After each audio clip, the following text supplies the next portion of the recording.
Hello and welcome into another episode of Locked on Wolves. Today on the show, we preview Wolves-Grizzlies on Monday night, as well as take a look at the upcoming week as a whole. What happens next for the Timberwolves as they go on a difficult West Coast swing? We'll check in on the injury situation for both the Wolves and the Grizzlies. We'll also look at the Iowa Wolves. They had their season opener for the regular season on Saturday, and a trio of players who have already appeared in games for the Wolves played for the Iowa Wolves. That includes Leandro Bolmaro, both two-way players. And we'll look at who had big games for the Iowa Wolves and their come from behind win in their season opener. All that on the show today. Welcome in. You are Locked on Wolves.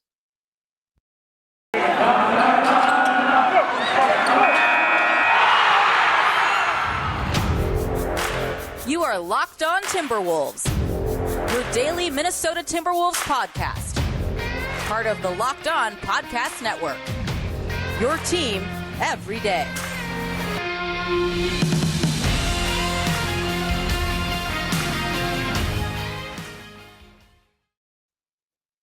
Hello and welcome into the Locked on Wolves podcast, part of the Locked on Podcast Network, your team every day. My name is Beecken. I'm the host of Locked on Wolves. I'm also the co-editor of Dunking with Wolves, the Timberwolves site on the Fanside Network. Happy Monday, everybody. Happy Timberwolves game day. We're going to talk Wolves-Grizzlies on the show today, the matchup, injuries, what to expect, what the Grizzlies have been up to so far this season. We're also going to look at the Iowa Wolves and see how they did in their regular season opener on Saturday. So it's a packed show today.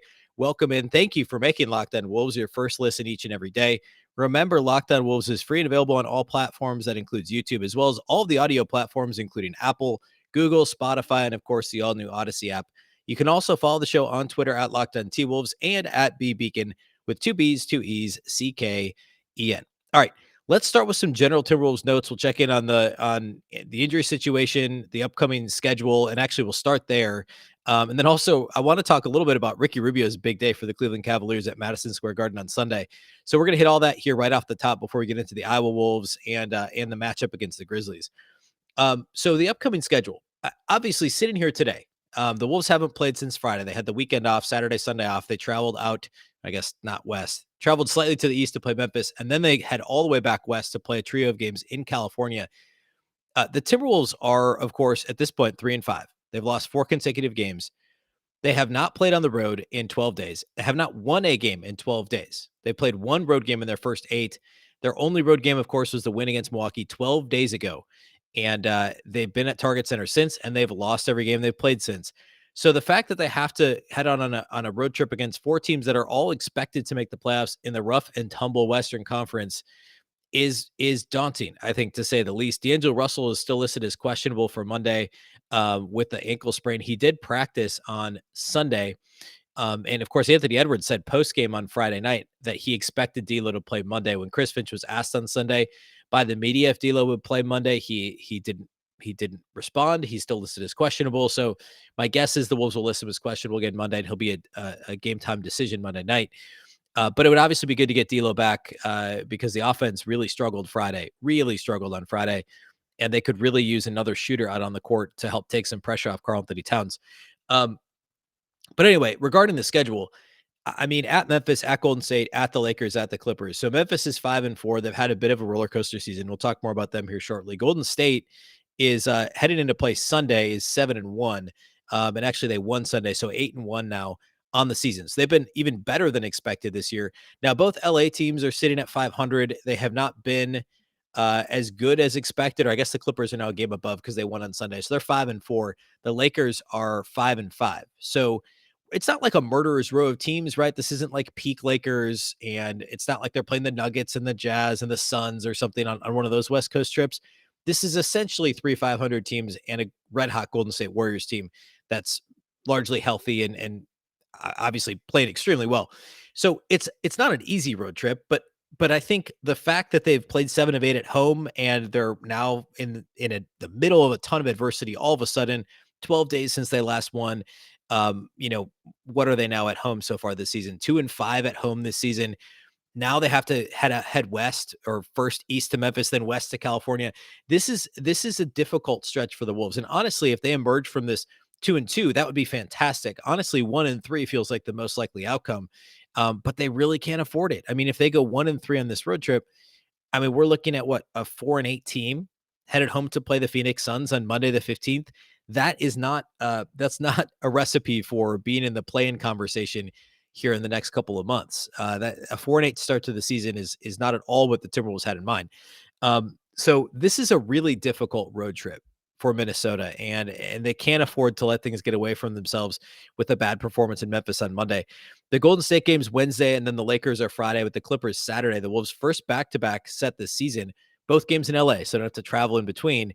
But still, Lakers Clippers back-to-back Friday, Saturday is never easy. It means they spend Thursday and Friday night in LA. So we'll see how that goes in terms of staying focused, spending a couple of days in the same city, and that city being Los Angeles could be a challenge. So we'll see. But a very difficult week ahead for the Timberwolves, and they've got to figure out what they're doing offensively, and we'll talk more about that in regard to the actual matchup with the Grizzlies here in just a little bit. We talked about D'Lo's injury; he's questionable. I would expect him to play Monday, just based on how Anthony Edwards talked about it on Friday, and the fact that it sounds like he was relatively close to playing Friday as well. So hopefully D'Lo plays and ends up only missing the 2 games. Remember, he was hurt late first half last Monday in the game, in the loss last Monday. Um, just I wanted to hit this off the top because I feel like it's notable. Ricky Rubio dropped a career high 37 points for the Cleveland Cavaliers in a 17-point win over the New York Knicks at Madison Square Garden on Sunday. That had to have felt good for Ricky coming against Tom Thibodeau, of course, the Knicks coach, who had Ricky for one season in Minnesota before he unceremoniously traded him to Utah for a first-round pick and then signed Jeff Teague. The same offseason, the Timberwolves they acquired Jimmy Butler. They traded away Chris Dunn and traded away Zach LaVine. And then, of course, the following year is when they made the playoffs, right? Or I'm sorry, that same season. So the following spring is when they made the playoffs. So yes, these moves preceded the Wolves' only playoff appearance in the last 17 years. But that was still the only playoff appearance in the last 17 years because the following fall is when the Jimmy Butler stuff all went down. And he was ultimately traded to Philly. But for Ricky to drop a career high against Tom Thibodeau at the Garden has to feel amazing. So congrats to Ricky. I think he hit 8 threes, like he was 8 of 9 on 3-point shooting. The Cavaliers are shocking right now. They're 7-4. Evan Mobley's been fantastic. I think everybody figured he'd be pretty good as a rookie, but he's been unbelievable. And they're still dealing with Kevin Love and Lauri Markkanen are both on the COVID list.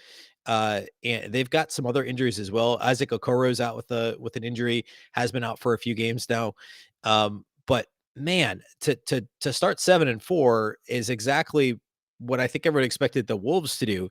The Cavs have been impressive so far this year. So it's a young team to keep an eye on the rest of this year, obviously in the Eastern Conference. But and I'm not ready to like crown them as a playoff team or anything at this point. But if Evan Mobley is as he has been so far, and Love and Markkanen can come back healthy, and Love can give them what they want, what they need from him, this could be a playoff team in the Eastern Conference with how bad the East is. But anyway, good for Ricky to get the career high, and I mean, safe to say he's had a better season. He didn't have great numbers coming into this game. I think he was shooting like 38% from the field or something, but still, Taurean Prince hasn't exactly lit the Nets on fire for the Timberwolves this year either. So the jury's obviously still out on that trade. But remember, Patrick Beverley is ultimately who took Rubio's spot on the roster. So it's not exactly apples to apples. We'll revisit that later in the season for sure. But anyway, next I want to get to this Wolves-Grizzlies matchup. I want to dig into it a little bit. What has Memphis done so far this season? What's their profile as a team? We'll close the show by talking Iowa Wolves, a really exciting first game of the regular season for Iowa on Saturday. So I want to get into that here next. Before we do that, though, let's talk about our friends over at Prize Picks. All right, NBA fanatics, have you heard about Prize Picks? Prize Picks is daily fantasy made easy. I love this, and I know you will too. Prize Picks has the best NBA DFS prop game on the market. Prize Picks offers more NBA props than any other DFS prop operator and offers all the superstar players as well as bench players, only recording a handful of minutes each game. Prize Picks offers any prop you can think of, from yardage to touchdowns in football, even interceptions thrown. All the users that deposit and use the promo code will receive a 100% instant deposit match up to $100. The promo code that you need is NBA. Again, a 100% instant deposit match up to $100. You can pick 2 to 5 players and an over-under on their projections. You can win up to 10 times on any entry, and it's only you versus the projected numbers. Prize Picks also allows mixed sport entries. That means you can take the over on LeBron combined with the under on Patrick Mahomes in the same entry. Use the award-winning app on both the App Store and Google Play. Entries can be made in 60 seconds or less. It's that easy. Prize Picks is safe and offers fast withdrawals. Don't hesitate. Check out prizepicks.com, use promo code NBA, or go to your App Store and download the app today. Prize Picks is daily fantasy made easy. Let's also talk about Directv Stream. Does this sound familiar? You've got one device that lets you catch the game live, another that lets you stream your favorite shows. You're watching sports highlights on your phone, and maybe you've got your neighbor's best friend's login for the good stuff. Well, I want to tell you about a simple way to get all that entertainment you love without the hassle, and a great way to finally get your TV together. It's called Directv Stream, and it brings your live TV and on-demand favorites together like never before, so you can watch your favorite sports, movies, and shows all in one place. That means no more juggling remotes and no need to buy another device ever again. And the best part is that there's no annual contract. Get rid of the clutter and the confusion. Get your TV together with DirecTV Stream. You can learn more at directv.com. That's directv.com. Compatible device required. Content varies by package. All right, let's talk Wolves Grizzlies. So, the Grizzlies at this point in the season are 5-4. They've been a little bit disappointing. I want to take a quick peek at who they played and who they've beaten and who they've lost to so far. They actually haven't played since Friday either. So the Wolves and the Grizzlies both had Saturday and Sunday off. The Grizzlies had a horrible loss to the Wizards on Friday night, and they were down 23 headed to the fourth quarter in that one. Ended up losing by I think 18 against the Wizards. And now the Wizards, to be fair, have been pretty good this season. I mean, they're 6-3. They've been a little bit surprising as well. Obviously, overhauling their roster this offseason. So this isn't an awful loss. It's not the Wizards of a couple of years ago. It's a pretty good Wizards team with obviously a very good superstar in Bradley Beal. But still, they were down 23 headed to the fourth. They've been a little bit disappointing of late. They did actually beat Memphis twice, or excuse me, Memphis actually beat Denver twice in consecutive games, both close games. They've lost to the Heat, the Portland Trailblazers, and the Lakers. They've beaten the Warriors. It's the only loss that the Warriors have had this season was at home. So in Golden State, Memphis beat Golden State by 3. They also started the year 2-0. They beat the Cavs, which now looks better since the Cavs are 7-4, and the Clippers. So you look at their schedule, it hasn't been easy. They faced the Cavaliers, which whoever ever imagined that would be considered a tough game. They faced the Cavs, Clippers, Lakers, Blazers, Warriors, Heat, the Nuggets twice, and the Wizards. Those are all almost surefire playoff teams except for the Cavs. And remember, the Cavs are 7-4 right now. Now, Portland, of course, hasn't had a great start to the season either. But still, that's a really difficult start to the season. Compare that to the Timberwolves, who have played the Pelicans twice. They played Houston. They played Orlando. And I mean, the Clippers twice, and the Clippers are a 500 team. I mean, the Timberwolves have had a top 5 easy schedule so far this season. The Grizzlies, without even looking it up, I'm sure I've had one of the, actually I have it here anyway. I mean, they've had a really difficult schedule. Yeah, it's pretty much middle of the pack in terms of strength of schedule. But again, you look at that list of teams, and there's not an easy one really on there. So Memphis, to this point in the season, it's been a bit of a roller coaster, but they have to feel pretty good at 5-4 given who they've played. Ja Morant obviously is their best player. He's been good so far this season. If you look at Memphis's roster as a whole, they've got a really good starting lineup. The depth is a little bit suspect for Memphis, and that would be my concern for them long term. Is it's a little bit of a spotty rotation, but their starters, Ja Morant, Desmond Bane, and D'Anthony Melton, kind of in their backcourt, and then Jaren Jackson Jr. back healthy this year, and Steven Adams, their new center. That's a really good starting lineup. The depth falls off a little bit. Kyle Anderson's obviously good off the bench. Xavier Tillman, the rookie from last year, Tyus Jones has been outstanding so far this season.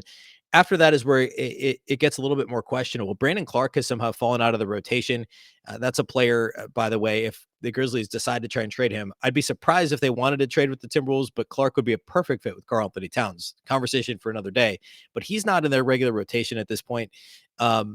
This is a solid team.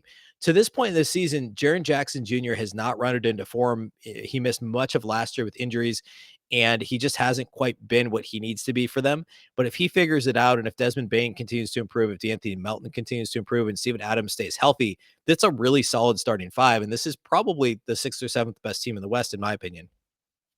So in terms of the matchup with Minnesota, Steven Adams and Karl-Anthony Towns have had some interesting battles. Of course, Adams was with the Thunder forever, and then was with the Pelicans more recently. And I actually think Towns has generally done fairly well against Steven Adams, which is interesting because a lot of times Towns struggles with more physical bigs, but he hasn't done too poorly against Steven Adams in the past. That will be a fascinating matchup to watch. The biggest thing with the Grizzlies is that they're a really good offensive rebounding team. Memphis is, let's see, their offensive rebound rate, they're 4th in the league in offensive rebounding rate. the Timberwolves are still dead last in defensive rebound rate. So that's a bit scary for the Timberwolves. Second chance points are going to be a major deal in this game for Minnesota. If they're going to win, they have to limit those opportunities. Steven Adams and Jaren Jackson Jr. are both fantastic offensive rebounders. The Wolves need to make sure that they're crashing the glass. Really, all five are crashing the glass defensively, not worried about leaking out, but making sure they end possessions on one miss. On one shot, they secure the rebound, they get back going the other way. If they can't do that, the Grizzlies are going to score a bunch of second chance points, and that's how they're going to win. And that's going to be the scariest thing for the Timberwolves.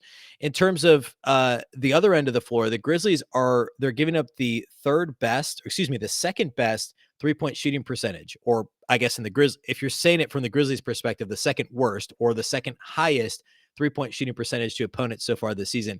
Opponents are shooting 38.7% from outside the arc against the Grizzlies so far this year. So giving up a ton of open looks from outside the arc.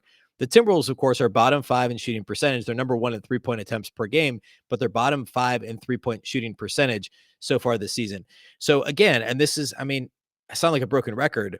Timberwolves need to secure the ball on the defensive glass. They need to knock down open shots on offense, and they should be in good shape. The Timberwolves still have talent on this team. They still have an extremely talented offensive team. They're playing well and they're playing hard defensively. They're still number 11 in the league in defensive rating, according to Basketball References defensive rating metric. So the Wolves defense is still solid. It's just, can they end possessions? Can they get to the other end of the floor by securing defensive rebounds? Can they knock down open shots when the Grizzlies inevitably give them open looks? Can Karl-Anthony Towns score in the post? Can the Wolves find creative ways to get Towns the ball and opportunities or in places on the floor where he's not going to get immediately double teamed? And if and when he is doubled, if the Grizzlies choose to bracket him or if they play him with a 4 and then double on the catch, can the Wolves swing the ball to a D'Angelo Russell if he plays, to a Patrick Beverley, to Anthony Edwards, to a Jaden McDaniels? Can these guys knock down their open 3-point attempts from the perimeter? And that, to me, is going to be the biggest thing in this game. The defensive rebounding, the open shots, and then can Towns stay out of foul trouble guarding Steven Adams? Inevitably, he'll end up guarding Adams down low. Can he stay out of foul trouble? Those are the biggest things to watch in this game. The Wolves and the Grizzlies should be a lot of fun to watch overall this season. Two young teams.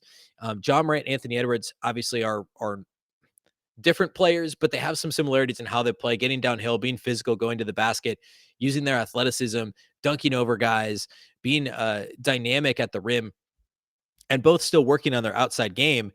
It should be a ton of fun to watch these guys go at it.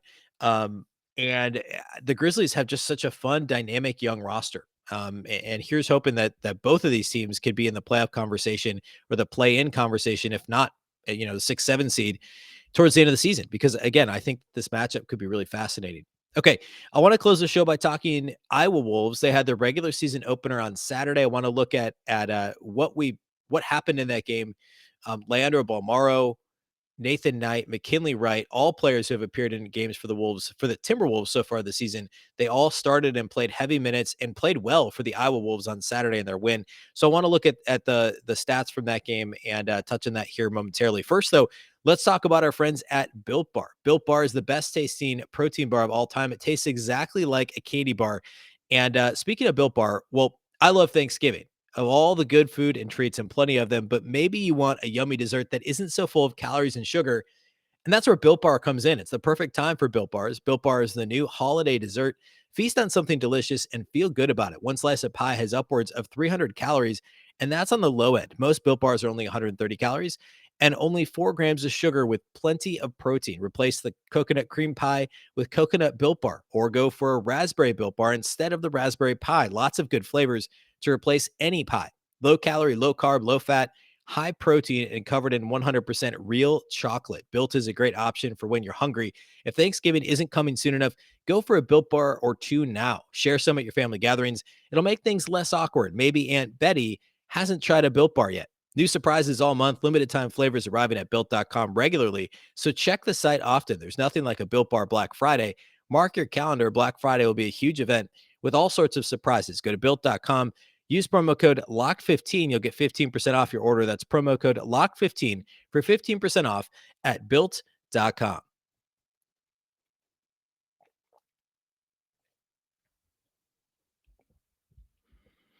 All right, let's talk Iowa Wolves. So the Iowa Wolves had their preseason game. They had a single preseason game just over a week ago. Leandro Bolmaro played really well in it. We talked about it back then. That was after the Wolves had started the season. Bolmaro went down to play in the preseason game, came back up to the Wolves. He's appeared in a couple of games since then in garbage time. But Bolmaro was optioned, or was assigned, I should say, to the G League, as well as two-way player Nathan Knight, who briefly appeared in garbage time for the Wolves on Friday night. McKinley Wright's been with the G League team for the past couple of weeks. And all three of them started, and they all played really well for the Iowa Wolves. Iowa Wolves were down at halftime by 10 points and then had a massive third quarter, outscoring the Sioux Falls Skyforce 39-20. By the way, the Sioux Falls Skyforce has Brandon Knight on their team. He's a starter for them, like the Brandon Knight who is best known for being posterized by DeAndre Jordan back, 2012, maybe, I think is when it was. But Brandon Knight had 17 and 7 in this game against the Wolves, played 38 minutes for the Sioux Falls Skyforce. But at any rate, the Iowa Wolves got 31 points from Nathan Knight, 13 rebounds from Nathan Knight, 31 and 13, 13 of 25 shooting, 4 of 9 outside the arc. There's a highlight that was going around Timberwolves Twitter of Leandro Bolmaro basically throwing a behind the back at pretty much full speed behind the back pass right at the end of the first half directly to Nathan Knight, who knocked down a top of the arc straightaway 3-pointer. But he hit 4 threes in this game, 4 of 9 outside the arc for Knight, 31 on 25 shots, 13 rebounds. Leandro Bolmaro had 19 points on 8 of 10 shooting, 2 of 4 outside the arc, 8 rebounds, 8 assists. He did turn it over 7 times, but the 19, 8, and 8, the near triple-double with a couple of steals is nice. I have not watched the game in its entirety yet, full disclosure, but I do plan to go back and watch his minutes, especially to see how Bolmaro looked. But that's not an awful line. You expect him to be running a lot of the offense there. McKinley Wright was the starting point guard, but the Wolves are going to want to see Bolmaro distribute the ball, see how he can initiate an offense, because if he does find his way into the Timberwolves rotation at the NBA level later this year, he's probably going to be asked to create a little bit with the second unit. Patrick Beverley plays so well off the ball. And Jordan McLaughlin, we'll see maybe his minutes that Bolmaro ends up taking later in the year. But if Bolmaro, he's probably best used as a secondary creator or playmaker, and he might be asked to run some offense for the Timberwolves later this season. So I'm sure that he was given the opportunity to do that with the Iowa Wolves on Saturday. McKinley Wright, the other two-way player in addition to Nathan Knight, had 18 points, 6 rebounds, 6 assists, 7 of 15 shooting for Wright, 4 of 6 outside the arc. Remember, the thing with him is, can he consistently shoot the ball from the perimeter? He's already a really good defender, and he did that in this game. 4 of 6 on three-point attempts, 7 of 15, nearly 50% from the floor, 6 assists. He did have 4 turnovers, but the 6 assists, softens that a little bit. He also had a steal in this game. Off the bench, Isaiah Miller had 14 points in 17 minutes, 6 of 11 shooting. Remember, he's the defense first Exhibit 10 player that was on the Summer League team and played really well in that backcourt at Las Vegas Summer League, and also played well in training camp for the Timberwolves, was invited to training camp, and was really good for them off the bench in this game. 14 points, 4 steals, 6 rebounds. He had 0 assists, which is interesting given that he is a point guard, but 6 of 11 shooting. The Timberwolves will take that. My guess is that he was given the opportunity to be aggressive based on the way the defense was playing him, because he's not known as a jump shooter at all. But to score 14 points off the bench for Isaiah Miller is fantastic. We're going to keep an eye on the Iowa Wolves throughout the season, because I think there's a lot more intrigue here than there has been in recent years. They have 2 two-way players who are going to spend almost the entire season there. And Bolmaro is probably going to get a lot of run with the Iowa Wolves as well. As of now, as of this recording late Sunday, I don't think Bolmaro is going to be joining the Timberwolves for their road trip, unless maybe they don't think D'Angelo Russell is going to be able to play or something, and they want some additional depth. And maybe in that case, it's just McKinley Wright that gets called up. But I would expect Bolmaro and Wright to be back and forth quite a bit this year and pick up a lot of minutes with Iowa. So we'll continue to keep an eye on the Iowa Wolves throughout the year, and that'll be a regular segment here on Locked On Wolves. All right. We'll have a post-game podcast Monday night following Wolves-Grizzlies. So again, that posts late Monday, so you don't have to wait till Tuesday morning if especially if the Timberwolves win. But either way, please feel free to listen either way, because the podcast is going to go up right away after the game, win or loss. And we'll do individual studs and duds, key takeaways from the game, quick reaction, obviously before a rewatch or any of that, just immediately, what's the quick reaction from the game? That'll all be happening late Monday following Wolves-Grizzlies. A reminder, if you're not already following or subscribed to the podcast, you can do that anywhere you listen to podcasts. That now includes YouTube. And if you don't want to watch, you can just listen on Apple, Google, Spotify, and of course the all-new Odyssey app. You can also follow on Twitter at Locked On T-Wolves and at Beecken with two B's, two E's, CKEN. Thanks again for making Locked On Wolves your first listen each and every day. And remember, free and available on all platforms that I just listed. And again, that does include YouTube. And that's all we have for you today. Thanks once again for listening to the Locked On Wolves podcast. It's part of the Locked On Podcast Network. Remember, the Locked On Network is your local experts on all the biggest stories. A quick reminder about Locked On Fantasy Basketball. It's the best fantasy basketball podcast around with our friend Josh Lloyd. You can make your second listen after your first listen, of course, is Locked On Wolves, Locked On Fantasy Basketball. Josh Lloyd hosts the #1 daily fantasy basketball show on the planet. It's free and available on all platforms, just like Locked On Wolves is. All right, that's all we have for you today. Once again, I'm Ben Beecken. This is the Locked On Wolves podcast, and we'll catch you next time.